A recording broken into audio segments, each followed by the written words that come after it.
सिख धर्म में पुनर्जन्म माना जाता है, हिंदू धर्म में भी पुनर्जन्म माना जाता है। क्या इस्लाम धर्म इसको मानती है? मैं प्रितपाल सिंह सिलीगुड़ी से आया हूं, आपसे जिज्ञासा रखता हूं। भाई साहब ने सवाल पूछा है कि सिख धर्म पुनर्जन्म में मानता है, हिंदू धर्म मानता है, क्या इस्लाम धर्म मानता है। भाई साहब आप लेट आए जरा इधर। नहीं, सवाल जो आपके पहले सेशन से है क्या? आपने तकरीर में इसका जवाब दे दिया है, लेकिन फिर भी जिज्ञासा है। तो मैंने पूरा जवाब दिया। किस पॉइंट पे जिज्ञासा है आपको? क्या मैंने कहा पुनर का मतलब नेक्स्ट, जन्म मतलब बर्थ, नेक्स्ट बर्थ। इस्लाम भी इसमें मानता है कि इस दुनिया के बाद हम नेक्स्ट दुनिया में आएंगे। ये वेद कहता है, इसमें मुझे कोई डाउट नहीं, कोई शक नहीं। लेकिन ये जो वजूद में आया संस्कारा, इसका जिक्र वेद में नहीं है। ये हिंदू पंडितों ने कहा संस्कारा के बारे में, क्योंकि वो ये नहीं समझा सकते थे कि लोग क्यों गरीब पैदा होते, क्यों लाचार पैदा होते, क्यों कंजेनिटल हार्ट से। तो ये नहीं पता होने की वजह से फिलॉसफी वजूद में आई। लेकिन वेद में सिर्फ लिखा है पुनर्जन्म, जो कुरान में लिखा है, सिख धर्म में लिखा है, मुझे कोई इतराज नहीं। लेकिन ये मानना कि बर्थ फिर डेथ फिर बर्थ फिर डेथ फिर बर्थ फिर डेथ, ये साइंटिफिकली मुमकिन ही नहीं है। I can give you another quotation why it's not possible. आप समझ रहे ना? तो किस लॉजिक पे आप संतुष्ट नहीं है? मैं आपसे ये जानना चाहता हूं कि जैसे सिख धर्म में ये माना जाता है कि किसी व्यक्ति की मृत्यु हुई है, वो कहीं ना कहीं फिर जन्म लेगा। क्या इस्लाम इसको मानती है? नहीं, कहीं ना कहीं ने सिर्फ एक जगह लेंगे, आखिरी, नेक्स्ट जिंदगी। और यही सही मानों में वेद में लिखा है, पुनर्जन्म नेक्स्ट जिंदगी। कहीं ना कहीं यहां पैदा हुआ, अमेरिका में करेंगे, बिल्कुल किधर भी वेद में नहीं लिखा है। वेद में कहीं नहीं लिखा है। ये पंडितों ने अपनी तरफ से पेश किया है। पुनर्जन्म जो कुरान में है और वेद में है, उसके मानी नेक्स्ट लाइफ, ये हम मानते हैं। लेकिन कहीं ना कहीं यहां लेंगे नहीं, एक ही जगह, आखिरत में। और क्योंकि साइंटिफिकली ये लोग जो कहते संस्कारा, क्या आप अच्छे काम करेंगे तो आप स्वर्ग में जाएंगे, अच्छे काम करेंगे तो अगले जन्म में आप इंसान बनेंगे, बराबर कि नहीं? स्वर्ग में जाएंगे तो स्वर्ग में जाएंगे तो आने की जरूरत क्या? फिर स्वर्ग में रहना अच्छा ना, धरती पे क्यों आएंगे? फिर कुछ मतलब में स्वर्ग में जाके फिर वापस आते। अगर स्वर्ग में जाके इनाम मिल गया तो यहाँ वापस क्या आते? अगर नरक में गए तो वापस यहाँ जिंदगी में आके फायदा क्या? अगर आपको सजा मिल गई तो यहाँ फिर आप आके क्यों कुत्ता बिल्ली बनते? अगर आप देखेंगे आज दुनिया में क्राइम बढ़ रहा है क्या घट रहा है? बढ़ रहा है। बढ़ रहा है, आप मानते ना? मैं भी मानता हूं। ये जो फिलॉसफी संस्कारा की, अगर बुरे काम करेगा इंसान तो अगले इसमें वो बनेगा लेस, अच्छे काम करेगा तो बनेगा इंसान। क्राइम जब बढ़ रही है, इंसान की तादाद बढ़ रही है क्या घट रही है? मेरे समझ से तो घटनी चाहिए, लेकिन नहीं घट रही है। उसका मतलब लॉजिक गलत है ना आपकी? जी हाँ, बराबर। तो ये लॉजिक है ना, आप मान गए तो कबूल करो। अभी जो पुनर्जन्म है वेद में, सिखिज्म में, इस्लाम में यकसा है। क्या अगले बार जिएंगे, एक बार मरेंगे, अगली बार आपका हिसाब किताब होगा, डे ऑफ जजमेंट। और फिर आप हिसाब किताब के हिसाब से जैसे आपने अमाल किए, जैसे आपने कर्म किए इस दुनिया में, उस तरीके से आप स्वर्ग या नरक में जाएंगे। Hope the answer the question. अब हम चलते हैं माइक नंबर 3 पर। वहां पर अगर कोई गैर मुस्लिम भाई मौजूद हैं तो अपना सवाल कर सकते हैं। माइक नंबर 3 से। আমি গৌতম কুমার সিংহ বলছি, বসরা থেকে এসেছি, উত্তর দিনাজপুর জেলা করণদিঘি থানা থেকে। আমার প্রশ্ন হচ্ছে, মুসলমান হলে কি গোমাংস খেতেই হবে? মানে ব্যাপারটা হচ্ছে, এই প্রশ্নটার উত্তর আমি আগে পেয়ে গেছি। দ্বিতীয় প্রশ্ন হচ্ছে, মুসলমান হলে কি খাতনা করতেই হবে? যদি না খাতনা করি এবং গোমাংস খাই, তাহলে কি মুসলমান হতে পারবো না? उनका सवाल था कि अगर कोई मुसलमान हुआ तो उसके लिए क्या गाय का गोश्त खाना ज़रूरी है? एक सवाल। और दूसरा सवाल उनका था कि मुसलमान होने के बाद क्या उसको खतना करना ज़रूरी है? ये दो सवाल। मैं बंगाली नहीं जानता हूं, लेकिन सवाल समझ गया। স্যার আমি खतना বাংলায় समझ বলছি। गया, गाय गोश्त समझ गया। मेरे बंगाली टीवी के ऊपर डबिंग आती, लोग समझते बंगाली जानता हूं मैं, लेकिन ये सवाल समझ गया मैं, अल्हम्दुलिल्लाह। भाई साहब का सवाल है कि मुसलमान बनने के लिए क्या गाय का गोश्त खाना जरूरी है और खतना करना जरूरी है क्या? ये पहला सवाल मैं जवाब दे चुका हूं कि गाय का गोश्त खाना फर्ज नहीं है। अगर आपको पसंद है तो खा सकते हैं, नहीं पसंद तो नहीं खाइए, फर्ज नहीं है। आप एक 100% अच्छे मुसलमान बन सकते शाकाहारी होने के बाद भी, फर्ज नहीं है। जहां तक कि दूसरा सवाल है कि खतना करना जरूरी है, खतना करना एक अहम सुन्नत है, सुन्नत मौक़िदा है, अच्छी बात है। लेकिन अगर कोई ये कहता है कि अगर मैं खतना नहीं करूं तो मुसलमान बन सकता हूं, हाँ बन सकते। खतना करना अच्छी बात है, उससे कई फायदे हैं। मैं मेडिकल डॉक्टर हूं, उससे कैंसर ऑफ पीनस नहीं हो सकता है, उसमें फाइमोसिस नहीं हो सकता है, कई अच्छी चीजें हो सकती है, कई फायदे हैं। लेकिन फिर भी अगर कोई इंसान डरता है और कहता है कि मैं खतने की वजह से अगर इस्लाम नहीं कबूल करना चाहता हूं, क्या मैं इस्लाम कबूल कर सकता हूं? कर सकते। आप विदाउट खतना करके भी इस्लाम कबूल कर सकते, कम से कम इंशाअल्लाह शिर्क से बचेंगे। भाई साहब, क्या सर? आप क्या इस्लाम कबूल करना चाहते? सर हम सोचेंगे सर। सोचेंगे? है सर। सोचिए, और जब यकीन आ जाएगा खुदा एक के। अब हम चलते हैं माइक नंबर 4 पर। अगर वहां पर कोई गैर मुस्लिम खातून आई हैं तो सवाल कर सकती हैं। डॉक्टर साहब, मैं ये पूछना चाहती हूँ कि आजकल वास्तुतंत्र के हिसाब से घर बनाना बहुत कॉमन हो चुका है, तो ये कितना दूर सही है या गलत है? बहन का सवाल है कि वास्तुतंत्र के हिसाब से घर बनाना कितना सही है। ये एक साइंस है जो अभी ज्यादातर फेमस हो, पहले फेमस नहीं था, कि ऐसे दिशा में रखेंगे तो यहाँ से हवा आएंगे। अगर आप ये साइंटिफिक लेंगे और साइंटिफिक फायदा होता है, क्या खिड़की अगर इस दिशा में, इस दिशा से हवा आ रही है, ज्यादा सर्कुलेशन, कोई हर्ज नहीं। लेकिन अगर दीनी एतबार से बनाएंगे, ऐसा बनाएंगे तो जिंदगी अच्छी होगी, तो ये गलत है। अगर आप साइंस के मुताबिक लेते हैं कि इससे सर्कुलेशन, तो कुछ चीज सही है, कुछ चीज गलत है। तो अगर आप साइंस के मुताबिक लेते हैं कि ऐसा करने से हवा ज्यादा आ सकती है और आपका सर्कुलेशन ज्यादा बढ़ेगा, कोई हर्ज नहीं। लेकिन ये सोचे कि ऐसा बनाएंगे तो जिंदगी अच्छी होगी, ऐसा बनाएंगे तो जन्नत में जाएंगे, तो घर कैसा भी बनाओ, जन्नत में जाने के लिए कुरान के ऊपर अमल करना चाहिए। अगर साइंटिफिकली कुछ फायदे होते हैं आपकी जिंदगी में रहने के लिए, कोई एतराज नहीं। लेकिन ये सोचेंगे कि आखिरत में आप जन्नत में जाएंगे इसके वजह से, तो ये विश्वास बिल्कुल गलत है।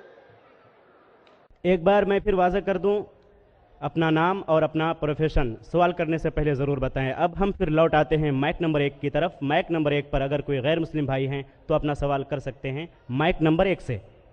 पहले मैं आपको प्रणाम करता हूं, मेरा प्रणाम को आप स्वीकार करें। किशनगंज की पावन धरती पे आप आए हैं, आपका अभिनंदन है, स्वागत है। मैं क्वेश्चन करने से पहले एक बात बता देना चाहता हूं कि मेरा नाम है मनीष कुमार जालान, मेरी प्लाईवुड की फैक्ट्री है और उसमें हम 3 पार्टनर हैं, एक मुस्लिम पार्टनर भी उसमें है। मेरा बिजनेस 18 साल से उनके साथ है। कभी धर्म के कारण कभी कोई कंट्रावर्सी हमारे बीच में नहीं आई है और भगवान के आशीर्वाद से मैं चाहता हूं कि आगे भी नहीं आएगा। मेरा प्रश्न आपसे है कि सनातन धर्म और इस्लाम में क्या समानता है, उसके बारे में मुझे थोड़ा सा क्लियरिफिकेशन। भाई साहब का सवाल है कि उसकी प्लाईवुड की फैक्ट्री है, 3 पार्टनर, एक पार्टनर मुसलमान है, कभी भी कंट्रोवर्सी नहीं है और इंशाल्लाह नहीं आएंगी। उनका सवाल है कि सनातन धर्म और इस्लाम में क्या यकसानियत है, वो जानना चाहते हैं। हिंदू मजहब की सबसे अहम किताब है वेदा। दयानंद सरस्वती ने सनातन धर्म को और आम किया। वो सही कहते हैं कि हमें मानना चाहिए वेद। वेद सबसे ऊंची किताब है। स्मृति और श्रुति, श्रुति मतलब जो भगवान की तरफ से, स्मृति मतलब जो इंसानों ने लिखी है। श्रुति में आता है वेद और उपनिषद। तो सनातन धर्म के मुताबिक और इस्लाम के मुताबिक भी आप देखेंगे दोनों में खुदा के बारे में, ईश्वर के बारे में, अल्लाह के बारे में जो लिखा है वो यकसा है। आप जब पढ़ेंगे छंदोग्य उपनिषद चैप्टर नंबर 6 सेक्शन नंबर 2 श्लोक नंबर 1 में लिखा हुआ है संस्कृत में, एकम एविदित्यम, खुदा एक है, भगवान एक है, दूसरा नहीं है। लिखा है स्वतः उपनिषद में चैप्टर नंबर 6 श्लोक नंबर 9 में, नाचस्य कसिज जनिता न चदीपा, कि उस ईश्वर का कोई रब नहीं, उस ईश्वर के कोई वालिदैन नहीं, उससे ऊंचा कोई नहीं, उसका कोई वालिदैन है, कोई वालदा है। लिखा है स्वतः उपनिषद में चैप्टर नंबर 4 वर्स नंबर 19 में, न तस्य प्रतिमा अस्ति, उस ईश्वर की कोई प्रतिमा नहीं। प्रतिमा संस्कृत लफ्ज है जिसके मानी अक्स, picture, painting, photograph, idol, statue, sculpture. तो लिखा है उस ईश्वर, उस भगवान की कोई प्रतिमा नहीं, कोई अक्स नहीं, कोई पिक्चर नहीं, कोई पेंटिंग नहीं, कोई पोर्ट्रेट नहीं, कोई आइडल नहीं, कोई स्कल्पचर नहीं, कोई स्टैच्यू नहीं। आगे जब आप पढ़ते हैं ये सारी चीजें कुरान में भी लिखी है, मैं उसके ऊपर आऊंगा। ये है ईश्वर के बारे में जो लिखा गया है। उसी तरीके से अब आगे जब पढ़ेंगे यजुर्वेद चैप्टर नंबर 40 वर्ष नंबर 8 और 9 में, उसमें लिखा है अंधात्म प्रविशंति या असम्मुति उपास्ते। अंधात्म मीन्स अंधकार, प्रविशंति मतलब दाखिल होना, अंधात्म प्रविशंति या असम्मुति उपास्ते, वो अंधकार में दाखिल हो रहे हैं जो लोग असम्भूति की पूजा करते। असम्भूति मतलब नेचुरल थिंग्स लाइक हवा, पानी, आग, जो नेचुरल थिंग की पूजा करते हैं जैसे हवा, पानी, आग, वो अंधकार में दाखिल हो रहे। और वो श्लोक का कंटिन्यू होता है, वो लोग और घोर अंधकार में दाखिल हो रहे जो संभूति की पूजा करते। संभूति मतलब इंसान की बनाई हुई चीजें, टेबल, चेयर, आइडल, मूर्ति, इसकी पूजा करेंगे तो और घोर अंधकार में दाखिल होंगे। और लिखा है ऋग्वेद में जिल्द number 1 hymn number 164 verse number 46, एकम सत्य विप्र बहुधा विदांते। सत्य एक है, खुदा एक है, एकम सत्य विप्र बहुधा विदांते। लोग, विद्वान लोग उस ईश्वर को कई अलग नाम से पुकारते हैं, ईश्वर को कई अलग नाम से पुकारते। यही चीज लिखा है कुरान में जो मैंने जिक्र किया हूं, सूरह इसरा में सूरह नंबर 17 आयत नंबर 110, कुलिदुल्लाह विदुर रहमान अयमतदु फलाल उस्मान हसना। चाहे कहो अल्लाह या रहमान, उसे अच्छे नाम से पुकारो क्योंकि अल्लाह के सारे अच्छे नाम हैं। लेकिन ऐसी कई मिसाल दी गई। ऋग्वेद आप पढ़ेंगे, ऋग्वेद जिल्द नंबर 2 चैप्टर नंबर 1 श्लोक नंबर 3 में पढ़ेंगे। उसमें एक एट्रीब्यूट दिया गया है ब्रह्मा। ब्रह्मा कहते हैं बनाने वाले खुदा को, ब्रह्मा कहते हैं बनाने वाले खुदा को। हमें कोई एतराज नहीं अगर कोई कहता है कि ईश्वर बनाने वाला है, उसका तर्जुमा करते अरबी में हो जाता है खालिक, हमें कोई एतराज नहीं। लेकिन अगर कोई कहता है कि ईश्वर वो ब्रह्मा है जिसके 4 सिर है, हर सिर पे मुकुट है, तो हम मुसलमान उस पर एतराज करते हैं, क्योंकि आप भगवान को अक्स दे रहे और आप Yajurveda chapter number 32 shloka number 3 के खिलाफ जा रहे। ना तस्य प्रतिमास्ति, उस ईश्वर की कोई प्रतिमा नहीं, आपने प्रतिमा दिया तो गलत किया। इसी तरीके से आगे आप पढ़ेंगे, लिखा हुआ है ऋग्वेद में किताब नंबर 6 हिम नंबर 46 श्लोक नंबर 16 में, या एक मुश्ती ही, भगवान एक ही है, सिर्फ उसकी तारीफ करो। और ब्रह्म सूत्र हिंदुइज्म का है, एक कम ब्राह्म द्योत्या नास्ते नैना नास्ति किंचन। भगवान एक ही है, दूसरा नहीं है, नहीं है, नहीं है, जरा भी नहीं है, सिर्फ एक खुदा है, उसके अलावा कोई नहीं है। अगर कोई मुसलमान से पूछेंगे कि सबसे बेहतरीन क्या डेफिनेशन है खुदा की, अल्लाह की, वो जवाब आपको देगा सूरह इखलास सूरह नंबर 112 आयत नंबर 1 से 4, जिसमें लिखा है कुल हुवल्लाहु अहद, कहो कि अल्लाह एक है, अल्लाह समद, अल्लाह जो बेनियाज है, लम यलिद वलम यूलद, ना वो किसी को जना है ना किसी से जना है, वलम यकुल लहू कुफुवन अहद, उसके जैसा कोई नहीं है। ये 4 लाइन का डेफिनेशन है कुरान मजीद में सूरह इखलास सूरह नंबर 112, जिसमें अल्लाह ताला फरमाते कुल हुवल्लाहु अहद, कहो कि अल्लाह एक है, अल्लाह समद, अल्लाह जो बेनियाज है, लम यलिद वलम यूलद, ना वो किसी को जनता है ना किसी से जना है, वलम यकुल लहू कुफुवन अहद, उसके जैसा कोई नहीं। अगर कोई भी चीज को आप कहते हैं खुदा है, भगवान है, ईश्वर है, अगर ये 4 लाइन के डेफिनेशन में उतरता है, हम मुसलमान को कोई एतराज नहीं मानने के लिए कि वो ईश्वर है कि वो खुदा है। तो ये सनातन धर्म के खुदा एक है, उसका कोई अक्स नहीं, हूबहू मिलता है कुरान मजीद से। लेकिन मैं एक स्टेप आगे जाता हूं, यहां तक के तो सही है, दयानंद सरस्वती ने कहा ईश्वर के बारे में, मैंने मान लिया। मैंने थोड़ी और रिसर्च किया, मैंने कहता हूं मैं दयानंद सरस्वती और विद्वान हूं, और रिसर्च किया। रिसर्च में लिखा है वेद में, पुराना में, कि एक आखिरी अवतार आने वाले हैं। इसका जिक्र दयानंद सरस्वती ने नहीं किया, क्यों नहीं किया मैं जानता नहीं, लेकिन लिखा है भविष्य पुराना, मतलब जो भविष्य के बारे में आपको कह रही है। अगर आप पढ़ेंगे वेद और भविष्य पुराना और बाकी पुराना, कई जगह आखिरी पैगंबर मोहम्मद सल्लल्लाहु अलैहि वसल्लम का जिक्र है। मैं पूरा तफसीर से नहीं, हवाले दूंगा तो आसान होगा। आप पढ़ेंगे भविष्य पुराना पर्व 3 खंड 3 अध्याय 3 श्लोका 5 से 8 तक, इसमें मोहम्मद सल्लल्लाहु अलैहि वसल्लम का जिक्र है। आगे पढ़ेंगे भविष्य पुराना पर्व 3 खंड 3 अध्याय 3 श्लोका 10 से 27 में मोहम्मद सल्लल्लाहु अलैहि वसल्लम का जिक्र है। अगर आप पढ़ेंगे अथर्ववेद किताब नंबर 20 खंड नंबर 127 श्लोका नंबर 1 से 14 में मोहम्मद सल्लल्लाहु अलैहि वसल्लम का जिक्र है। इसे कहते कुंटब सुक्तात। अगर आप पढ़ेंगे ऋग्वेद किताब number 1 chapter number 53 shloka number 9 में मोहम्मद सल्लल्लाहु अलैहि वसल्लम का जिक्र है। कई जगह पे उनका नाम से जिक्र है और बड़ी तफसील से जिक्र है कल की पुराना में। कल की पुराना चैप्टर नंबर 5, 7, 9, 15 यहां पढ़ेंगे। इसमें लिखा है कि कल युग में, कल युग मतलब आखिरी युग में आएंगे आखिरी अवतार। अवतार जैसा मैंने कहा का मतलब नहीं का भगवान नीचे आना। अवतार एक संस्कृत वर्ड है जिसका मानी अवत्र। अवत्र मतलब खुदा ने भेजा, खुद खुदा नहीं आ रहा है। It belongs to God, not God himself. इसीलिए इसका कॉन्सेप्ट है मैसेंजर, पैगंबर। तो कल युग में कल के अवतार आएगा। उसके बाप का नाम है विष्णु यास। विष्णु मतलब ईश्वर खुदा, यास मतलब खुदा का बंदा। अरबी में कहीं हो जाता अब्दुल्ला जो मोहम्मद सल्लल्लाहु अलैहि वसल्लम के वालिद का नाम था। उसकी माँ का नाम होगा सुमति। सुमति मतलब अमन, शांति। अरबी में कहेंगे आमिना जो नाम था मोहम्मद सल्लल्लाहु अलैहि वसल्लम के वालिदा का नाम। वो पैदा होंगे एक अमन के शहर में जो था मक्का। वो पैदा होंगे ऐसे खानदान में जो उस शहर का रखवाला था और मोहम्मद सल्लल्लाहु अलैहि वसल्लम कुरैश खानदान में पैदा हुए। पहली वही उन्हें आएंगे एक गार में, एक केव के अंदर। मोहम्मद सल्लल्लाहु अलैहि वसल्लम को सबसे पहली वही आए गारे हिरा में रात के वक्त, हम जानते हैं। फिर वो माइग्रेट करेंगे नॉर्थवर्ड और वापस आएंगे। मोहम्मद सल्लल्लाहु अलैहि वसल्लम ने हिजरत की, मदीना फिर वापस आया। उनके 4 करीब दोस्त होंगे, सबसे पहले 4 खुलफा राशिदीन।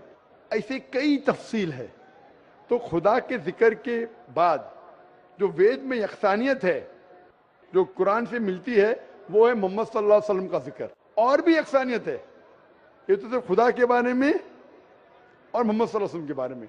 और यकसानियत है शराब मत पियो, जैसा मैंने कहा कुरान में लिखे सूरह माइदा सूरह 5 आयत नंबर 90 शराब मत पियो।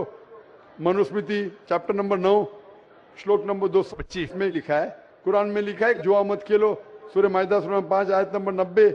मनुस्मृति चैप्टर नंबर 9 श्लोक नंबर 225 में जुआ मत खेलो। हिजाब पहनना चाहिए, कुरान में लिखा है सूरह नूर सूरह नंबर 24 आयत नंबर 30 और 31।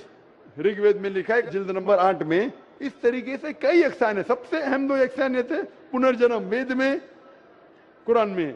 सबसे अहम यकसानियत खुदा है कि उसका अक्स नहीं है और मोहम्मद सल्लल्लाहु अलैहि वसल्लम आखिरी पैगंबर है। आप मानते हैं भाई साहब के खुदा एक है?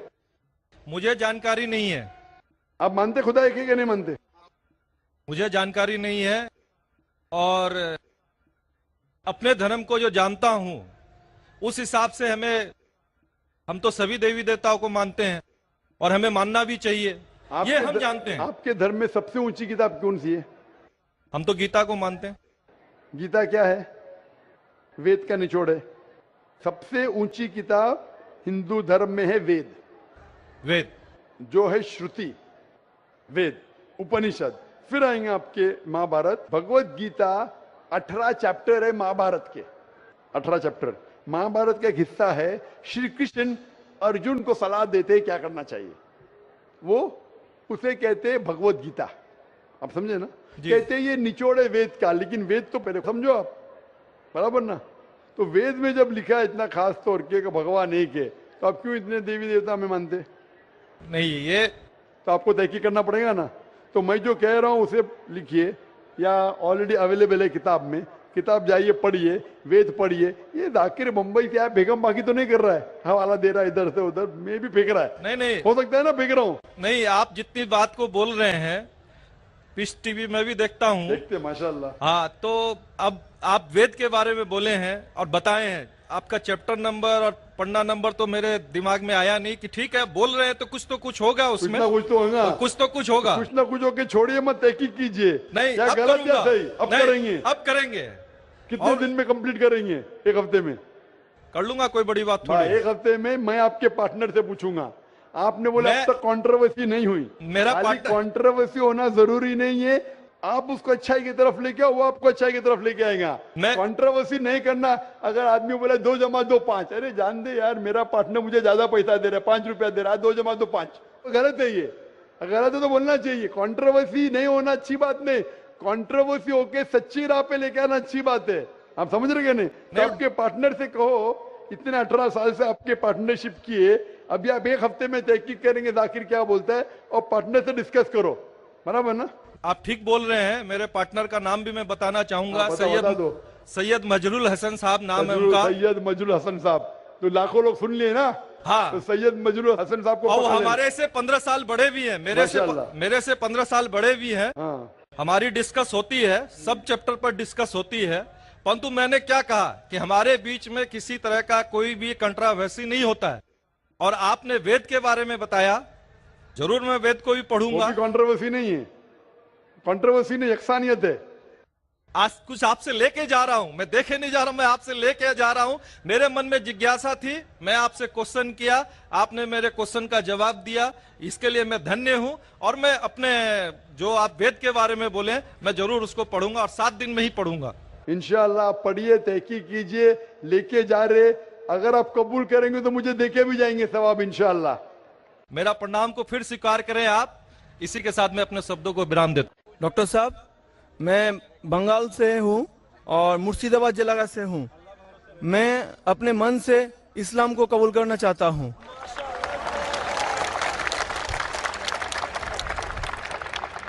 माशाअल्लाह, अल्लाह सुब्हानहू व तआला कहते हैं, इज़ा जा नस्रुल्लाहि वल फतह वरअयतन नास यदखुलून फी दीनिल्लाहि अफ़वाजा फसब्बिह बिहम्दि रब्बिका वस्तगफिर इन्नहु कान तव्वाबा। आप देखेंगे लोग फौज दर फौज अल्हम्दुलिल्लाह इस्लाम में दाखिल हो रहे हैं और हम अल्लाह सुब्हानहू से दुआ करते और इस्तिग़फ़ार करते। और ये आप देख रहे नज़ारा माशाअल्लाह हिंदुस्तान में किशनगंज की सरज़मीन पे माशाअल्लाह। भाई साहब, आप एक खुदा में मानते हैं? मानता हूँ। आप मानते हैं कि बुत परस्ती गलत है? गलत है। आप मानते हैं मूर्ति पूजा गलत है? गलत है। आप मानते हैं कि मोहम्मद सल्लल्लाहु अलैहि वसल्लम आखिरी पैगंबर है? मानता हूँ। आप पर कोई भी जबरदस्ती कर रहा है इस्लाम कबूल करने के लिए? नहीं, नहीं डॉक्टर साहब।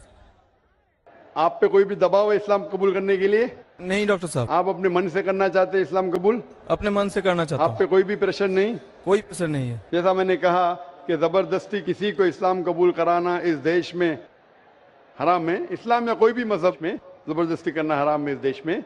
और इस्लाम धर्म में भी, इस्लाम मजहब में भी किसी को मुसलमान जबरदस्ती बनाना गलत है। तो आप अपने मन से करना चाहते भाई साहब? मैं अपने मन से पूरे होशो हवास से। माशाल्लाह। तो इंशाल्लाह मैं अरबी में कहूंगा और आप उसे दोहराइए। ठीक है। अशहदु अशहदु अल्लाह अल्लाह इलाहा इलाहा इल्लल्लाह इल्लल्लाह व अशहदु अशहदु अन्ना अन्ना मुहम्मदन मुहम्मदन अब्दुहु अब्दुहु व रसूलुहु। रसूलुहु।